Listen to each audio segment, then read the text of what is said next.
Hello, I'm Richard Herring. I'm Abdul, And this is Sight on Screen.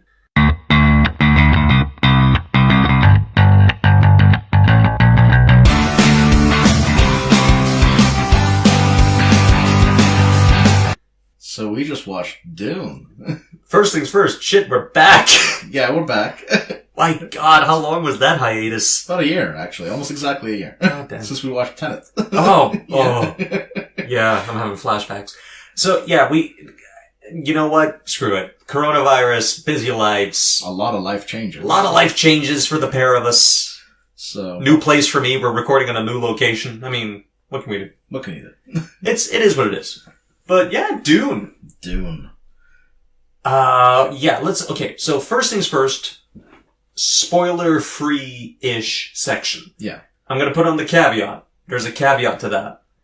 We will be talking about the original Dune from the 1980s. As well as the new one. I don't give a shit about spoiling the old one. It's been That's out true. there long enough. You know what? If you didn't get around to it yet, that's your problem, not mine. Been almost 40 years. God, it has been almost 40 years. But the funny thing is, they're so similar. You can't really, if you spoil the old one, you spoil the new one as well. For the most part. That's Yeah. why I'm putting it out there, because Yeah. it's like, what are we gonna do? Just sit here in silence? We gotta talk about something. Yeah. But yeah, so it's gonna be an interesting discussion, because you have actually read the book. Oh, I've read that book multiple times. Yeah, I've only seen the movies. I saw the original when I was younger, rewatched it recently, right before watching this new one in theaters. Yeah, no, I mean, Wonderful to be back in theaters. Oh, hey, yeah, look at that. We were back in a cinema. Yeah. Which is a novel and wonderful experience. It's been almost 2 years. Yeah. God. Again, last time I was in a cinema. Tenet, I think. Yeah. Yeah. Actually, so, speaking of Tenet, I don't know, I would already with the tangents. Yeah, do it. But Do yeah, it. Do speaking it. of Tenet, I want it. I got the digital 4K release, rewatched it, with subtitles. Yeah. Very different film. Oh, I bet. Very different I film. really bet it was. So, yeah, watch it with subtitles. Watch it with subtitles. Have the guide booklet in hand. Yeah. I mean, I guess this is the thing though. I mean, Tenet's kind of a great example of this modern movie problem that we're having that kind of relates back to Dune for me, which is watching Dune as someone who knows this material as well as I do, because I've literally read this book 3 times and listened to the audiobook twice. Yeah. And this is my favorite book possibly. I love this book. And I think for people who don't know them, who have neither watched the original movie or read the book, this must be even worse than Tenet, because you can't know what's going on. Yeah, I mean, having recently watched both of them, Yeah. I will say I was way more lost with the old one than I was with the new one. Yeah. But having watched the older film, Yeah. I could pick up on a lot more information with the new one. Yes, I think it's almost like it's a companion piece that's almost required viewing. Yeah, it seems that way. I mean, I'll be honest, we're gonna get into it, but the first movie, just real quick, is the David Lynch from 1985. The release that is out in the world is 2 hours, 15 minutes. Yeah. And that's after the studios butchered this thing like a cow carcass. Yeah, because this was the original Snyder cut, right? This was originally this was like over 4 hours. Over 4 hours. Yeah, there's been a lot of rumors about that. It's David Lynch directing a big sci-fi movie, which when you say it out loud, yeah, it sounds like an oxymoron. It's such a bizarre thing to say, because it's David Lynch. And this was right off the heels of only 2 feature films before this. It was Eraserhead. Oh boy. And then, which was his feature debut. I'm not sure we can call that a feature film, but okay. I mean, it's 80 minutes long. It's a feature film. Yeah. It fits the criteria. And then Elephant Man, which is a fantastic film. Elephant Man's a great Anthony movie. Hopkins does a great job in that film. Yeah, I mean, I think it's probably off the basis of the 2. I think looking at the 2 of those movies, I might, as an executive, understand the logic of giving this guy Dune. I wouldn't, because those are, like, they're so especially Eraserhead, like, both of them are black and white. Yeah. Even though we're way past those years. It's not that old. Yeah, no, you're wrong. They're both in black and white. Eraserhead is this, like, super bizarre, otherworldly, almost dreamlike, I mean, it's a surreal nightmare. Yeah, it's Salvador Dali on acid. So it's even worse. Oh, yeah. No, I mean, that's actually it's Salvador Dali on acid in a bad time. I mean... Yeah. Anyone who... If you haven't watched Eraserhead, I mean, buckle up. That shit gets weird and dark and nasty. Yeah, and it's like, for such a simple concept, which is like the perils of parenthood and sort of the anticipation of getting a child and all that stuff when you are a bit in an unsure position in your life. Yeah. Like, examining that the way that he did, absolutely insane. Yeah, I mean, it's not really... It's not really a film that's examining a theme, let's be honest. It is more of like a regressive therapy in a torture chamber experience. Pretty much. It's more of an experience movie than a thinky movie. That's true. It's very, very much a movie where you experience. And most of David Lynch's films are like that. Yeah. To be fair though, Elephant Man is a much more straightforward film. Oh yeah, Elephant Man is pretty much trying to prove to the world he can make a commercial project. And he did, and it was great. It was great. It was really well directed. I mean, this is the thing. He's a weird dude, but Lynch can produce content that people want to see. Yeah. Twin Peaks is an amazing show. I love that show. I haven't watched the new seasons of it. I've only watched the original. Me too. Love that. Mulholland Drive, great movie. One of my favorite movies. Oh yeah, I adore that movie. Straight Story, surprisingly a really solid, very straightforward production. It's a Disney film by David Lynch. Yeah, those two names you don't really expect. Disney and Lynch. You don't really see those two together. It's almost like saying, yes, this Pixar picture produced by Stanley Kubrick. It's like, wait, it's very much up there. Yeah. So Lynch was an inspired choice, let's put it that way, for Dune. Originally it was supposed to be Jodorowsky. Yeah, well, that was even weirder. I mean, the fact that they even looked at that guy first tells you that somebody was not on board here. No, someone just didn't know what this was. But, so the Dune was supposed to be for studios. They saw the success of Star Wars and they were like, obviously, we need to get our own property, a sci-fi property. Yep. And they wanted something for adults, or at least, you don't really get that anymore, to be honest. No, you don't. Very rarely do you see franchise potential in adult films. Well, so they usually have much lower budgets. I know what you're saying, but the Star Wars thing, they weren't aiming really for an adult, they were aiming for young adult and teenager. Because this is... Star Wars, yes. Yeah, but also with Dune, they wanted Star Wars for adults. Like, that was the tagline. Yeah, no, you're not wrong. I mean, the fact that they thought that was gonna work is insane, but yes, I know what you mean. Shaka! With voice modulator. Oh. Adults. This hurts me because, again, I'm gonna keep coming back to it, but, okay, if we're gonna get into the plot before we do anything else. Well, we're still in the non-spoiler section, but, okay. Well, I mean, this is the thing. There's all the elements of it that are not adult-friendly, that are kind of silly and childish, are all the additions outside of the original narrative. Yeah. Because the book is an adult book. It is a hard sci-fi, very mature, very political, religion, motivated thinking. There's a lot of themes going on and none of them are child-friendly, pretty much. But at the same time, even though Lynch, for the most part, is a very serious director, does a lot of horror-like films, surreal obviously being the key to his movies, but you could see a lot of similarities between his version of Dune and what later became Twin Peaks. Oh, yeah, there's a lot of those quirky characters, a lot of those idiosyncrasies, sorry. Yeah, and I also get why he would have liked the Dune project, because it is this exploration of the bizarre, because the whole Dune world, book included, is humanity at the extreme. Yeah. That's the entire point of that book. It's humans, we're catching up with humanity 8,000 years in the future. And... yeah, they make that very clear in both films. It starts out with, this is the year 10,191. Yeah. So, it's... and they're not ambiguous about it. It's very straightforward. And there's a lot of very clear visual and story references to our existence. Yeah, it's kind of like religion and the way that, or any old texts, really, from old civilizations, where you see how it warps through time, like the teachings of old. And so you hear a lot of words that you would recognize, especially if you're from different desert-like cultures. Yep.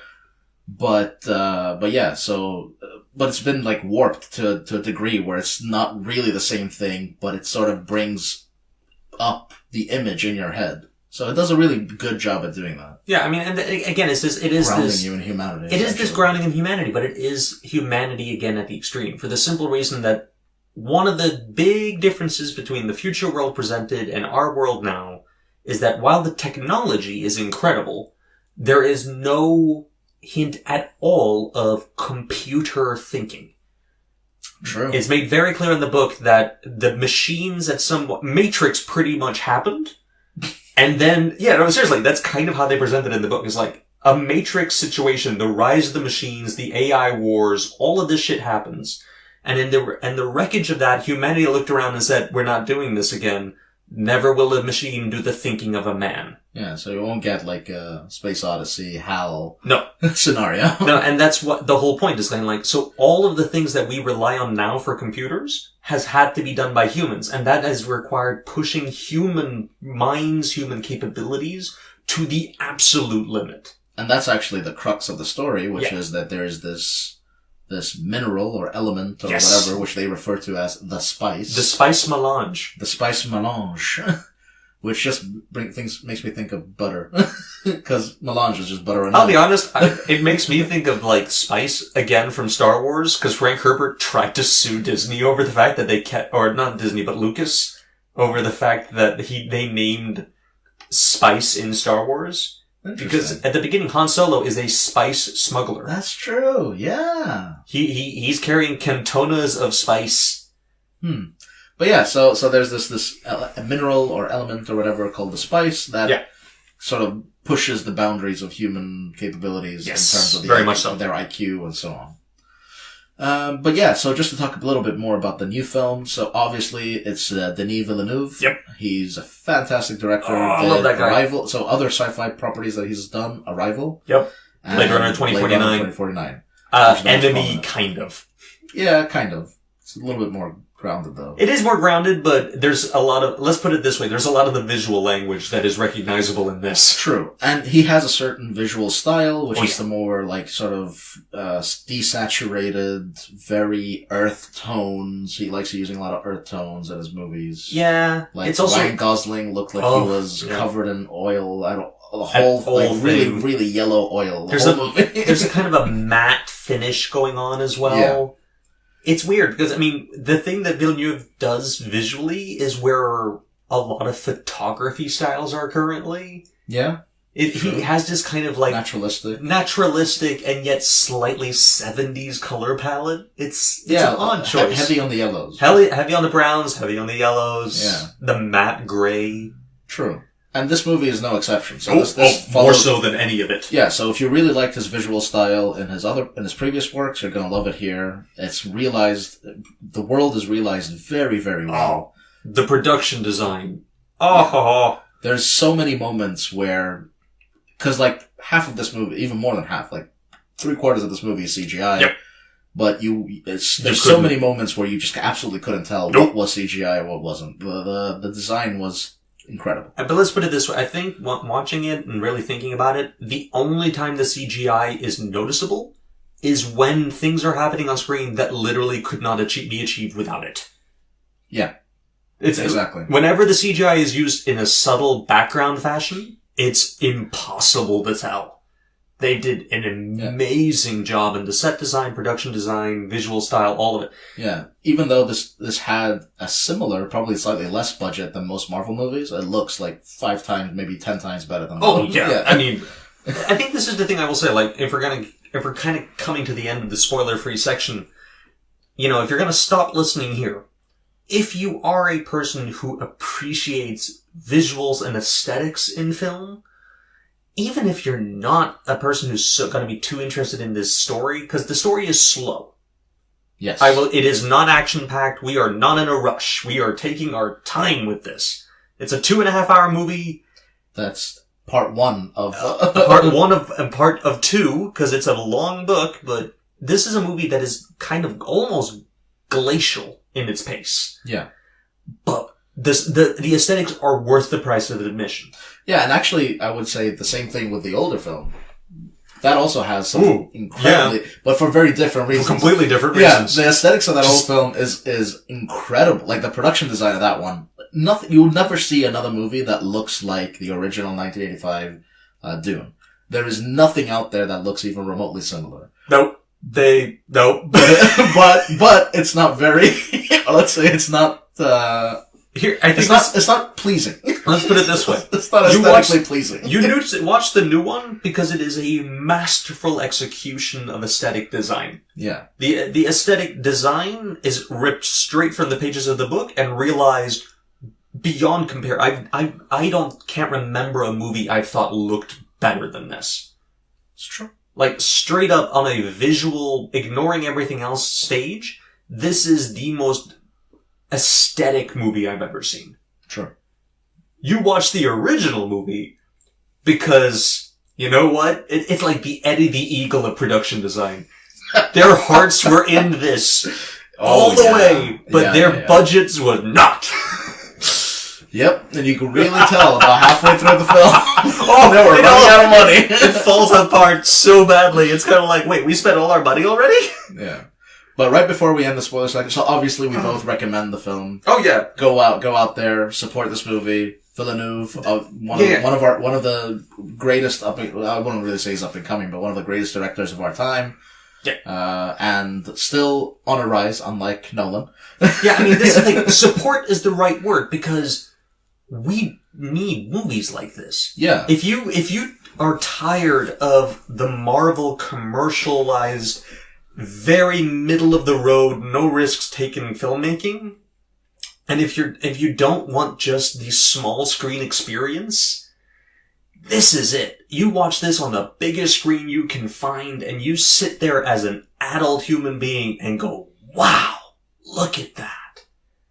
I think this is, when my dad tells me what he felt like watching the original Star Wars, on a purely visual level, the effects were something he had never seen the like of which. And that are still impressive to this day. Still impressive to this day. That's kind of how I felt watching this, because look at it. Yeah. I have never seen fantasy or unreality made real in this way before. Yeah, it was believable from start to finish, despite the sci-fi elements of it. Yeah, and also it's just on such a grand scale. This is a huge movie. Every set piece is massive.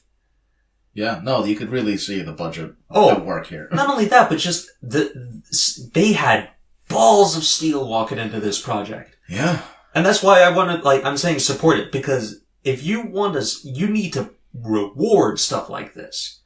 Yeah, no, it's definitely an artistic vision put on screen. Oh yeah.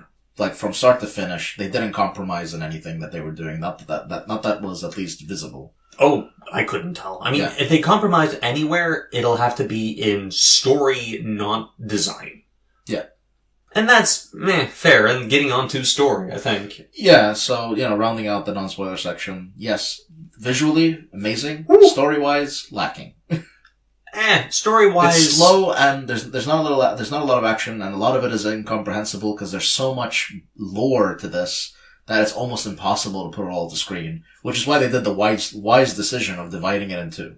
Oh, but if they tried doing this in one movie, we wouldn't be talking about it here. Yeah. It wouldn't be watchable, I don't think.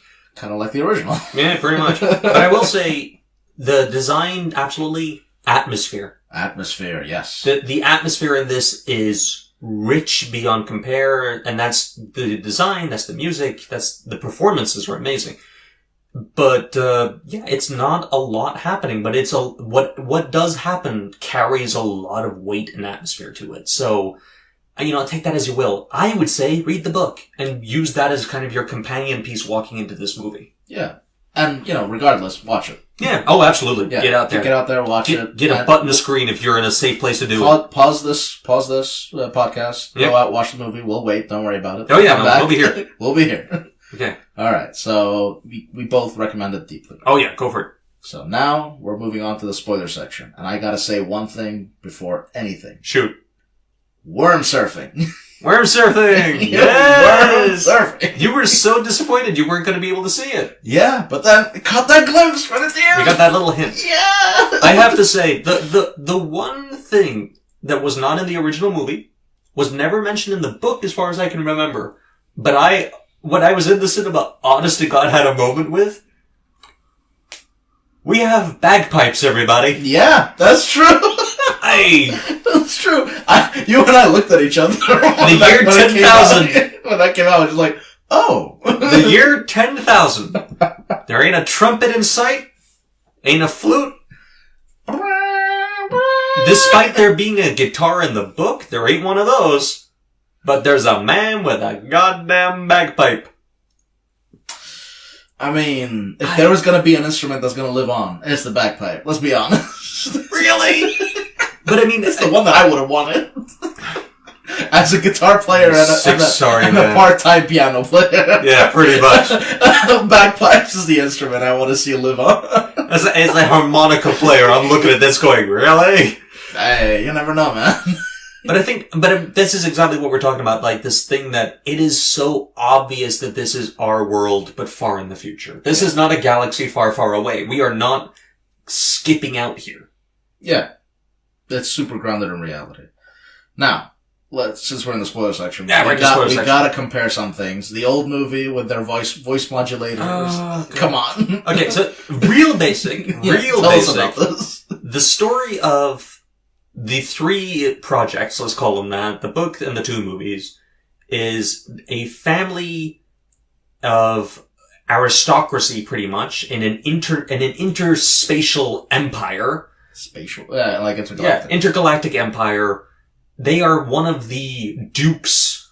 They are one of the ruling families. And House Atreides. House Atreides. Atreides.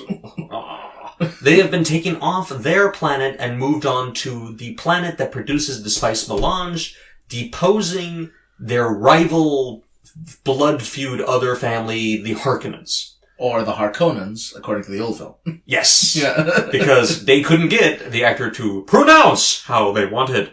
Yeah. And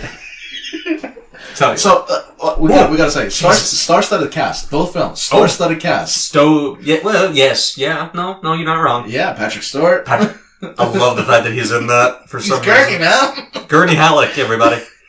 But we need to get through the main story really basic, which is that the main story surrounds the young master, the son of the Duke, who ends up becoming a religious cult warrior leader of a desert people after his family is betrayed and destroyed.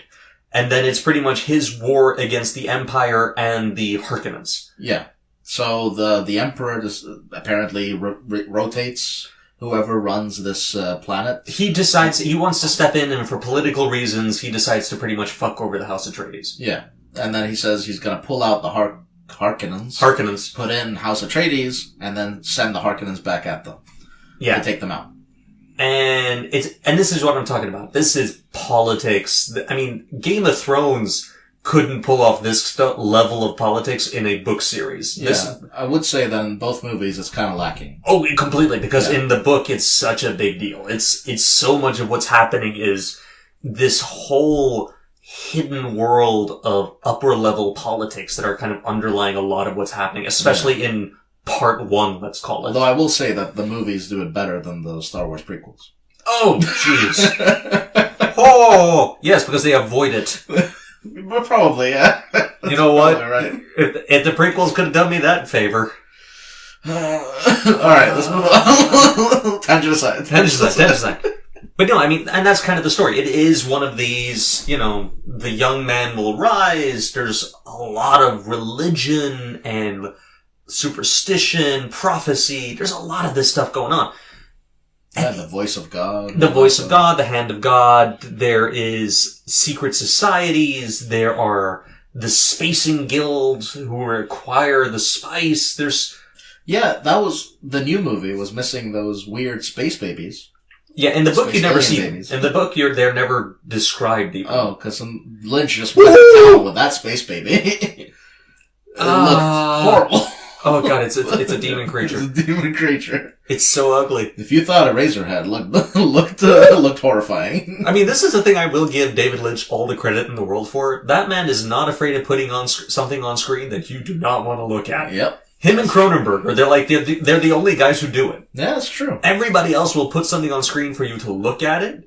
Those two guys will make you uncomfortable. Yeah, because as horrifying as The Thing is, John Carpenter's The Thing, like the actual thing, it's still fascinating to look at. Oh yeah, no, all you the look effects, at that the thing. dog like splitting in half. You're like, that's cool. Yeah, because it's scary, but it's not gross. Yeah, you don't have that instinct to recoil.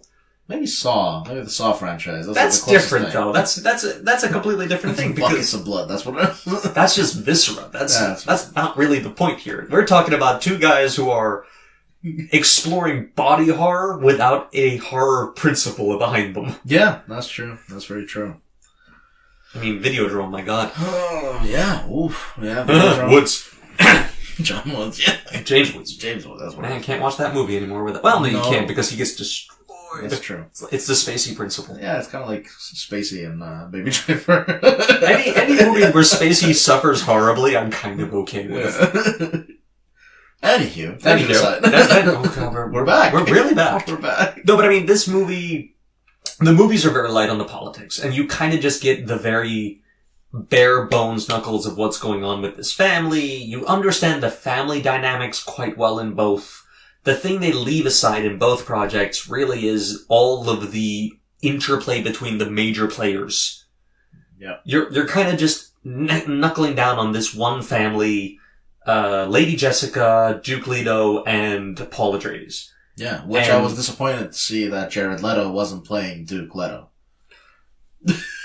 Is Jared Leto in this? No. Oh, thank God. Yeah, I was about to say. I was disappointed. It was a missed opportunity. Jared Leto, Duke Leto. I can't tell you how thrilled I am he's not in this. I know. I hate that man. I know you do.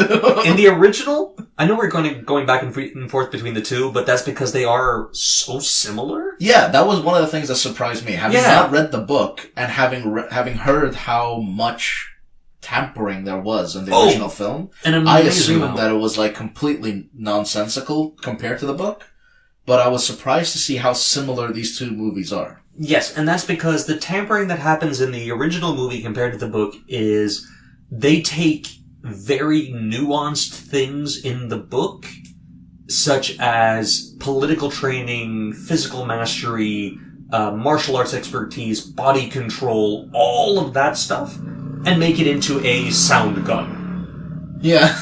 And that's the whole thing. That's what I was talking about with the shaka! Shaka!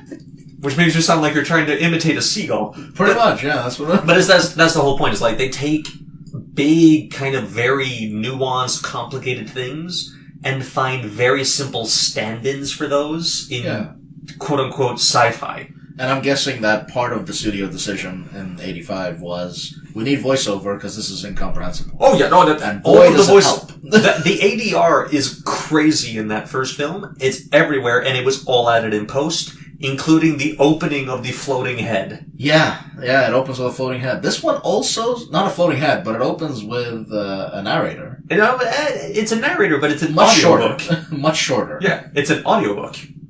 Yeah, that's true. That's it's him, listening to a description of what's going on, pretty much. There was an in-world explanation, unlike the original. Well, I love this. It's kind of like, yes, this is Paul Atreides. He's brilliant. He's been taught all of this shit since the beginning. I think we see him, I think we see him use at least 4 languages throughout this movie. Yeah. And then there's also that, sign hidden. There's so much stuff going on. But at the beginning of the book, we're like, yes, he's leaving next week. Let's just recap everything that's going on before he goes. Yeah.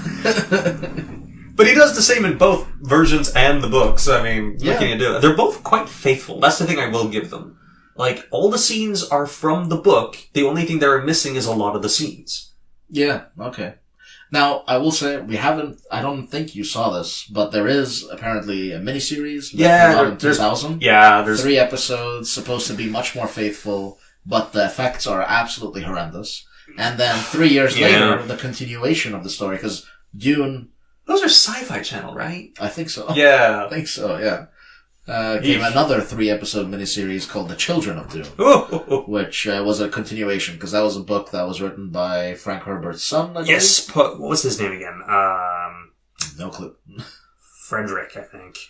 Really? Frank and Frederick? Yeah, something like that. I can't remember exactly, but it is his son. It's not very creative. The original Dune was written by Frank Herbert, and then his son wrote all of the rest of them. And there's 5 sequel books or something like that. It's a lot.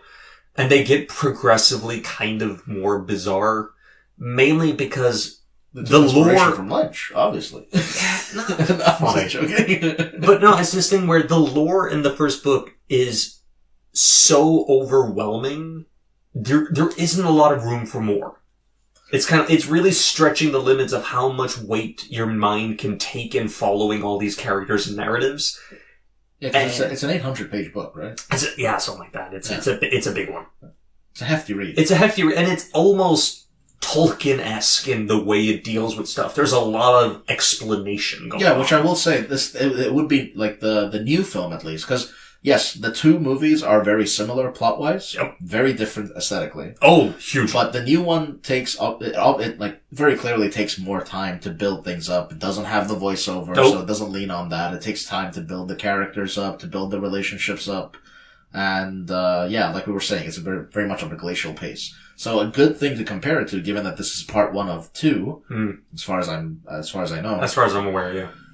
Is actually the Lord of the Rings series. Peter Jackson Lord of the Rings series, where, especially the original trilogy, not the Hobbit films, but the original trilogy, yes, the same thing happened with those, where they did have to take out a lot of the more politics stuff. Yeah, there's a lot of the nuance, a lot of the big players suddenly vanished off that map. Yeah. But as films, they work really, really well. Yeah. And I hate to say it, but the original Lord of the Rings series works, at least in part 1, Fellowship of the Ring, works better than Dune Part 1. Yes. If we're gonna compare it as overall As a story. As a story, yeah.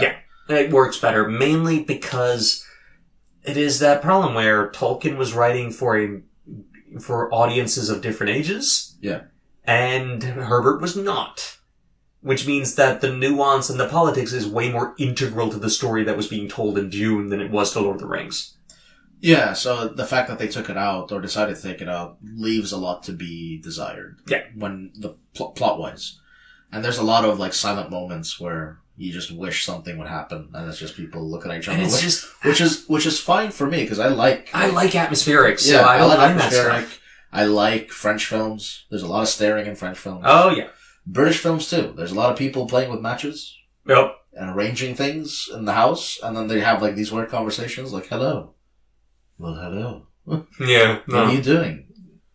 I'm arranging the silver. It's very BBC drama in a lot of ways, this stuff here. Yeah, so this one does something similar, where there's a lot of these, silent moments and whatever, but the visuals are so breathtaking, and the cinematography is so amazing. Yeah, you learn a lot about these characters from these moments. That you don't really mind the silence, because you're just taking it all in. You know? It's so visually pleasing that you're just the 2 examples that really come to mind, big differences in the book compared to the 2 movies. And I'm not gonna go into a whole lot of little details, but there are 2 things that really kind of I wish they managed to incorporate these in some way. One of which is that a major subplot that is kind of discussed in film 1, not in film 2, is that there is a suspicion of a traitor in the House Atreides, and in an effort to throw off his enemies, Duke Leto pretends to suspect his wife. Or his concubine. So there's a big family drama underlying a lot of this, where they're having to play nice in public, but there's kind of an underlying tension there where she doesn't understand the mistrust. He actually doesn't mistrust her. Yeah, and then there's that, in the original it's voiceover, but here he actually said it out loud. He's like, I should have married you. Yes, exactly. There's that stuff there.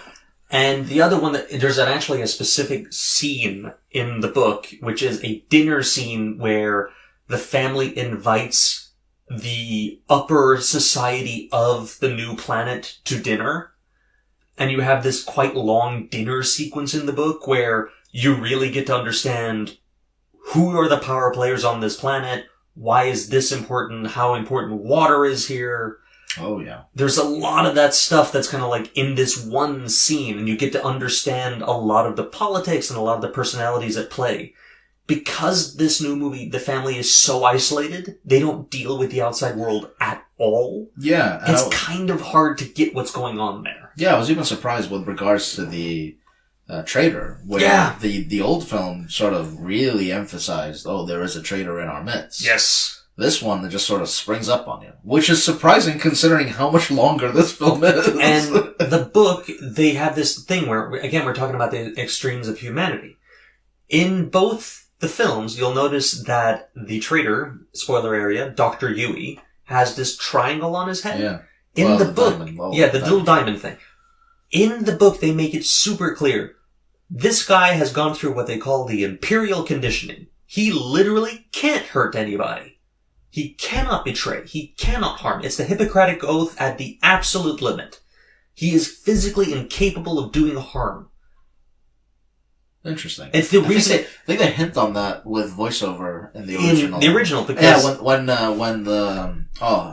Paul's mother. Yeah, I forget her name. Jessica. Yeah, when she's she looks at him and you hear a voiceover going, "But the imperial conditioning." Yeah, exactly. Yeah. And she's looking at the little diamond on his head. Yeah. And this the whole point, which is that it's the only way, if you look at, like, the movies, you notice that anytime someone gets close to the royals, everyone around them panics. Yeah. So the doctor has to be someone beyond suspicion.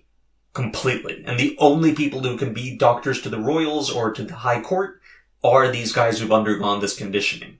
They are, like, psychologically implanted from birth or something like that. It's crazy. And it's such a great concept in the book that they managed to break this conditioning. Yeah, the Harkonnens. The Harkonnens managed to break the conditioning through a combination of torture, psychological manipulation, and motivation. Yeah, and they kind of hint at it in both films where it's just like, remember what we did. Yeah, we have your wife. We have your wife. Yeah. You want to join her? Yeah. Yeah. I'm not sure I want to take that deal. But yeah, I mean, there's a lot of that kind of thing, which is really hard to communicate visually. It's kind of needs to either be said, or you need to find a way of explaining it in the book. Yeah, now I will say everything we've talked about that is book specific and not something that you would usually show in a film like this. Yeah. Other films have done it. Oh yeah. And they've done it really well. It's just that is the focus. That's because it's the one thing. It's the one thing. Meanwhile, here it's like, well, this is all these things, and it's also sci-fi, and it's all supposed to be fun and exciting and adventurous.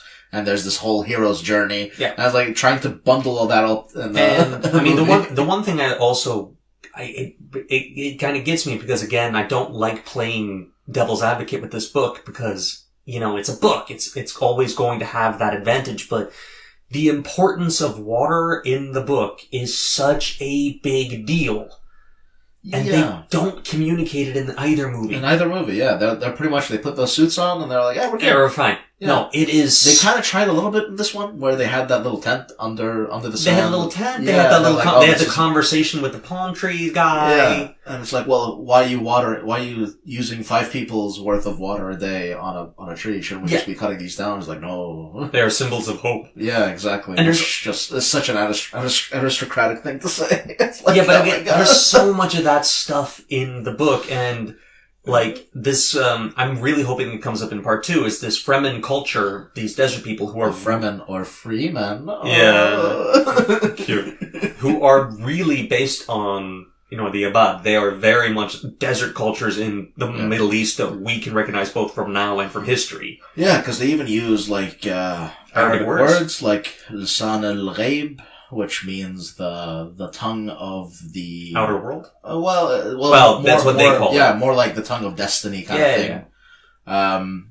Or the unknown. Yeah. The book talks a lot about jihad. Yeah, they talk about jihad. Jihad is a big deal in the book, which it's not the same as what you would associate with jihad nowadays. It's kind of a little bit different. It's not a holy war per se. In the book, it is a holy war. It's explicit.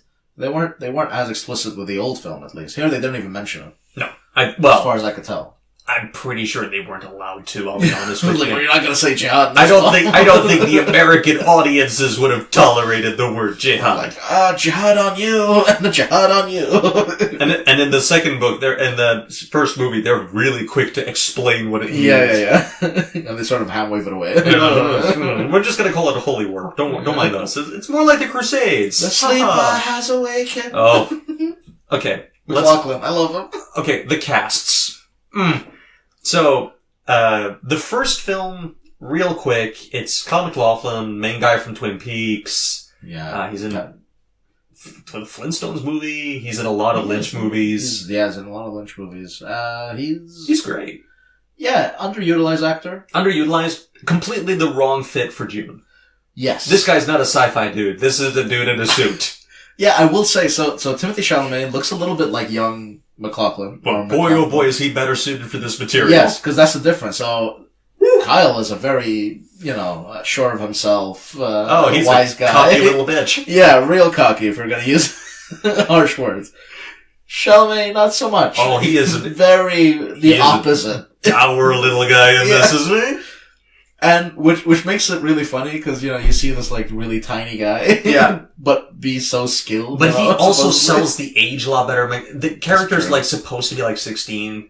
Really? Oh yeah, he's supposed to be very young. That's a big part of what kind of drives this character. It is him learning how to be a man pretty much under warfare. Yeah, and makes sense. It really forms him for the later part of the story. Whereas in the first film, MacLachlan is clearly like pretty much in his late 20s, he may be in his 30s, and it kind of takes away a lot of that. That's true, yeah. Jürgen Prochnow is the dad. Makes you really wonder where that accent went.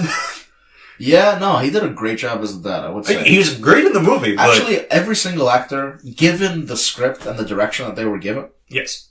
In that old film, did a great job. I don't feel like there were a lot of weak links. No, but here's the thing I'm going to say.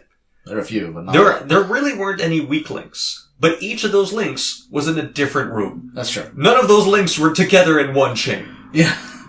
Yeah, because you try to compare Patrick Stewart's Gurney to Sting, and yes, I'm talking about the singer. Sting. Yeah. Fields of Gold. The Police. Sting. Roxanne. That guy.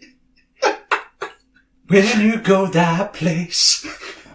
Oh, God, yeah. And, yeah, he's in that movie.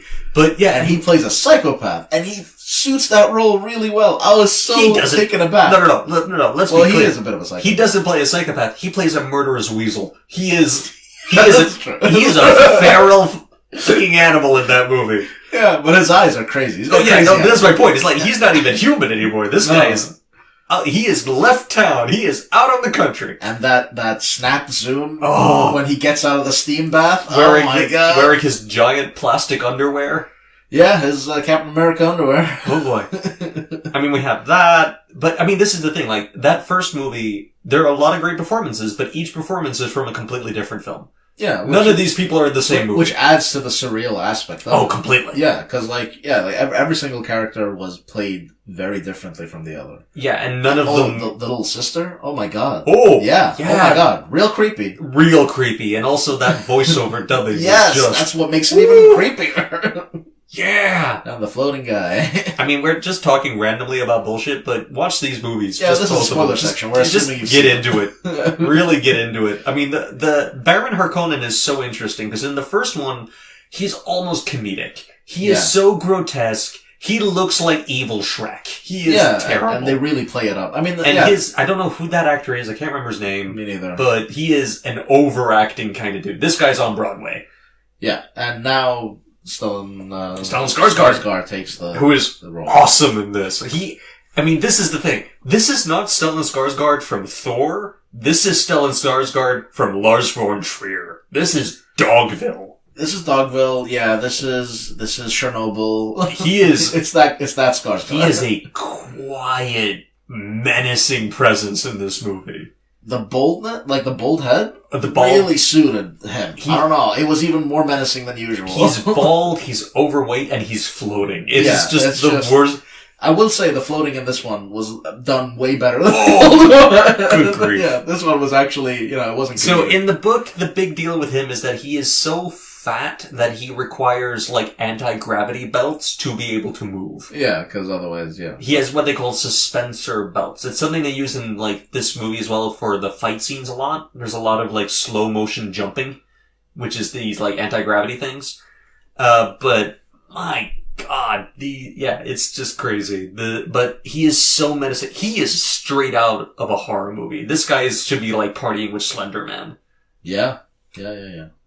But, the old one, no, not so much. No, not at all. He's comical. And, his son, I want to say? It's not his son's. It's his, we need to get into this, because this is... Because Raban is a bit of a character in the old one. Okay, this we need to kind of get into, mainly because it is the one thing I will say about the book, which is a little bit like a go-in aware situation. They hinted it in the first movie. They do not address it in the second movie. In the book, the Baron is a straight-up pedophile. Yeah, no, they definitely hinted that. Yeah, he is a very clear sex offender who targets young boys. Yeah. And he has a sexual interest in Paul Atreides. Oh, well, they don't mention that. There's a lot of weird stuff with that character and the world they come from. There's a lot of, it's never explicitly said, but there's a heck of a lot of, like, rape culture involved. There's a lot of that kind of stuff. It's uncomfortable. This is the evil family. Let's be really clear about that. I mean, it's, wow.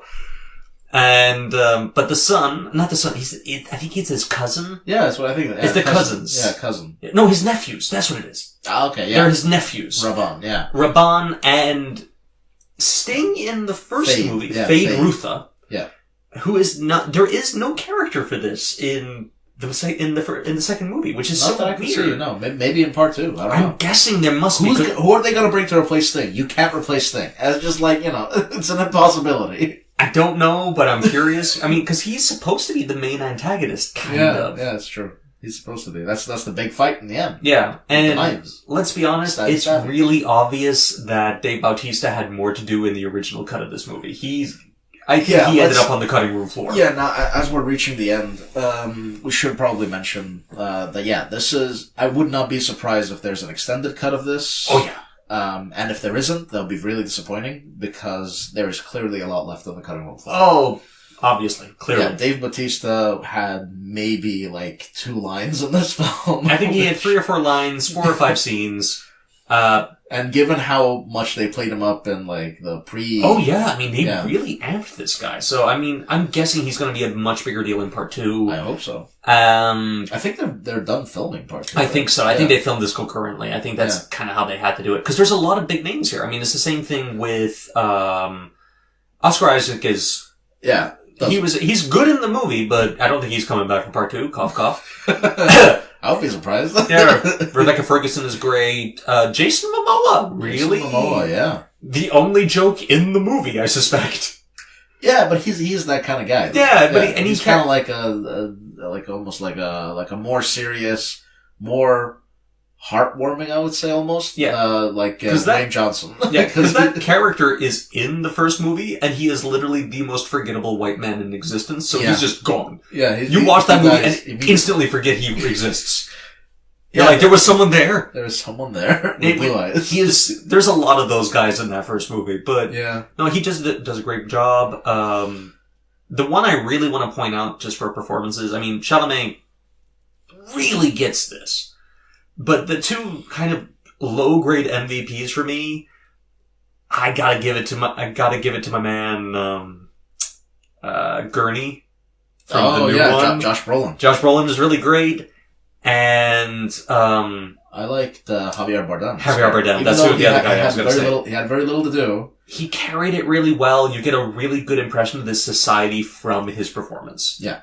And that means a lot to me. The one thing I will definitely say, much more diverse cast in film too. Yes. Woo, thank goodness. And Zendaya is also here. Zendaya's good. But she shows up very close to the end. Not a lot to say. Zendaya has a lot of moments in these flash forward, flashback things he has in his dreams of Zendaya. Yeah, but it's like stills. It's not really, like, it's barely anything. Yeah, but I mean, the thing I wanted to point out is, I think they're overused. There's so many of these slow motion shots of Zendaya on the sand. The original film was very much similar, where every single time he would just like scream out, "Johnny, Johnny, the sleeper has awakened." Yeah, that's my favorite scene. Just that and the worm surfing, which we got a glimpse of. We got a glimpse of it. I'm hoping for so much more, because really, where this movie does good with combat. The combat scenes much are better. Great. No voice modulator this time. Voice modulator, straight up, like, they don't really do guns because they have shields. They don't explain that well enough. Well, there are guns. It's those, like, drill bullets. That yes. They keep, which is, because they have those shields, which look amazing in the old film. The idea in the boxing. My goodness. No, the idea behind the shields is that they stop anything moving over a certain velocity. Yeah. And so you can't have guns, and even if you're going to stab someone, you have to be slow and methodical. Yes. And it's something that is a big deal in the book that they don't do a good job of. Well, they kind of explain it, but not really in this part 2, the second movie, is the reason the fight is such a big deal at the end is because he has been conditioned to always attack slowly on the last strike. He's always missing the kill by a half a millisecond. Which makes everyone think he's teasing this guy. Yeah, they kind of hint at it, like, what is he doing? Why is he playing with it? Or something like that. Yeah, and it's kind of like, this whole shield conditioning and that whole fight is a kind of a really important scene in the book. It's kind of a big deal. And then he does play it up. He does say, like, do you yield and whatever. So, yeah. So, no, I mean, it wasn't presented quite as well as I would have hoped. No. The fight scene, the choreography is great. Don't get me wrong. I mean, that's the thing. The technical work behind this one is so great. What you want is just that little bit of Spielberg magic. You just want a little bit of that. You need to pepper in some story elements to keep this stuff going. The original had a lot of Coen Brothers vibes to it. Oh, yeah. I will say, because there's a lot of, quirky characters, but I will say with this one, even the minor characters, like with Coen Brother films, make a lasting impression, unlike the original. Yes. So yeah, that's good. But it could have used a little bit of that. Could have added a little bit of flair. It needed a little bit of flair, and it needed a little bit of humor. Yeah, because that's the other film did too much of that. Yeah, no, this one was missing it completely. We need to be clear. The first film is really three steps and a skip away from Rocky Horror Picture Show. It is a campy movie. Yeah. Welcome to Transsexual Transylvania. I mean, Sting is almost singing it. He's almost, yeah. Just throughout it, he kind of does a little bit of that on the end. Yeah, he does a little bit of that shuffle, and you're thinking, is he gonna start? That Baron is just 1 second away from belting like he's in Repo the Genetic Opera. Yeah, that's true. You've seen that. That's amazing. But I was waiting for Sting to throw in a Desert Rose because they're in the desert. Yeah, no, I was like, there's these there's somewhere there's a happy medium, but I get why they didn't. It's a serious book, but there is more humor in the book. Yeah, it's just. But yeah, it's definitely a movie worth watching. I would say, even if like for the aesthetics alone, because there are films that you want to watch for the aesthetics alone. Yes, this is definitely that and a bit more. Because as much as we've been like harping on lacking plot, it's still good. What's there is good. The plot is there. The plot is good. It's just. You really get the sense that there's so much more going on in this world and with these characters than what you're seeing. Yeah, it feels like a lot of it is underutilized. It feels like they could have fleshed it out more. Again, that extended cut, the second that hits, I'm getting myself a copy. I need to see that because Villeneuve has never done that before, as far as I know. He didn't do that for Blade Runner. He hasn't done that for any of his other films. I think this is the first time he would need to, though, because he's handling so much. Yeah. He's handling such a vast world. It is like trying to do Game of Thrones in a movie. Yeah, they could. This movie could have probably done better with like Endgame. Yeah, 3 hour. Yeah, but I can understand why they wouldn't want to. Yeah, that's true. Especially because this is not a long-lasting franchise. Like, this is the first film in a series of 2. So yes, you don't want to overwhelm. And I have to say, I'm glad they didn't go for 3. Yeah. Because, if The Hobbit has taught us anything, is you can't overdo this. Yeah, Lord of the Rings was sort of a one-hit kind of wonder kind of thing with like. It was also 3 books! Yeah, it was 3 books, it was 3 complete stories. Yes! Well, the original was a single book, but then they divided it because of, whatever. Yeah. The point is, it's 3 complete stories, that then connect to each other. Yeah. Yeah. So, yeah, I think that's all. I'm pretty happy with that. I mean, I'm definitely going to recommend it. Yes. I know I've been referencing the book probably too much during this episode, and the reason is really simple, is that both of these movies are trying so hard to be faithful adaptions. It's not like they're not doing new and original content. They're really trying to recreate this book. And they're doing it in their own very particular ways. And it makes it very hard not to draw comparison. Yeah. So, out of 10, what would you give this film? Where 1 that's a hard one. 1 being absolute garbage, 10 being genre defining, and 5 being perfectly average.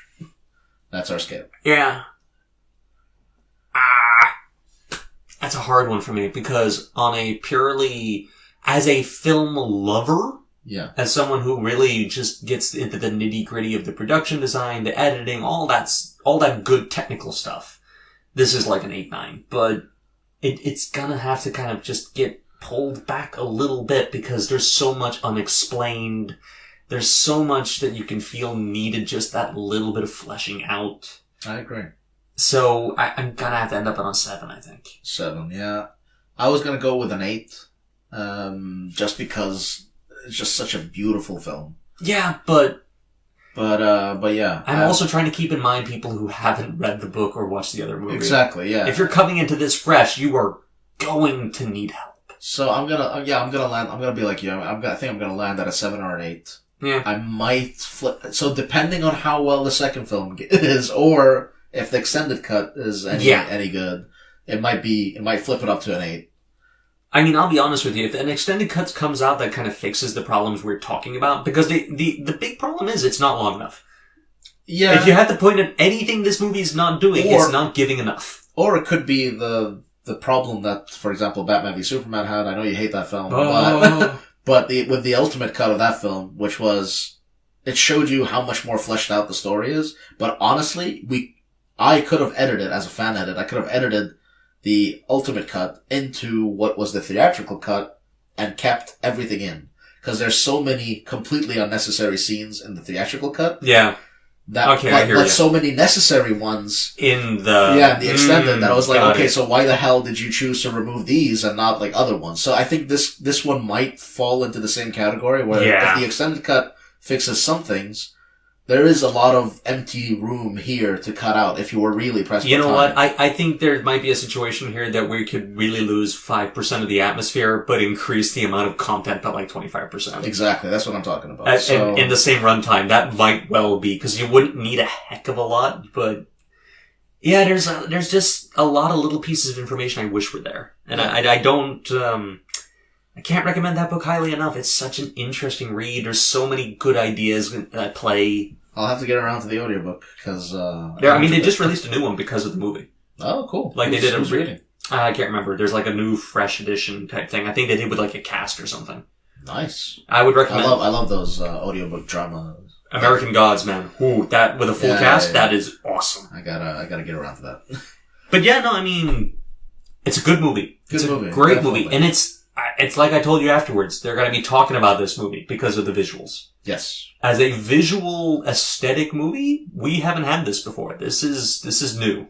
And watch the old one for the same reason. Oh boy! Because there's nothing like that old one. Yeah, but here's the thing you do not do. Do not watch that new one by yourself early in the day. That is an evening with someone you like kind of movie. What, the new one? No, the old one. Oh, yeah. Oh, yeah. Do you? Yeah. Maybe throw in some drinks. Yeah. Because it's going to be incomprehensible anyways. You might as well have fun. grab a buddy, grab a couple of beers, and settle yourself in, because boy, oh boy. There's so much unintentional humor in that thing. Mainly from the effects, but also just the performances. Yeah, yep. And worm surfing. Yeah. I will say, now since we're reaching the end, the old worms, didn't have quite as much anus face as the new ones. Nope. No, they did not. These new worms are so good. Yeah, I mean, the new ones look like they're from the bottom of the sea. The old ones look like they belong on, their Sarlacc pit. I think that's exactly what it would be. Yeah, the Sarlacc pit. Or they're looking for Beetlejuice on Saturn. It's got a real vibe. Ooh. Alright. Okay. So where can they find us? Oh, we're still at sight-on-screen at gmail.com. Yeah. Or on SoundCloud. Yeah, we're pretty much anywhere you get your podcasts. Yeah. If you want to get in touch with us, sight-on-screen at gmail.com for any comments, anything. We have the Facebook page. Yep. Please leave us, drop a like. Yeah. Drop a comment. Ding our dong, because we're on YouTube as well. Yeah. And the big old thing, tell a friend. Spread the word. We're doing this. We're trying. We're also trying to keep our timing a little bit better. So hopefully you've appreciated this slightly shorter episode. Yes, thank you. And we'll see you again soon. Yeah. Toodaloo. Bye.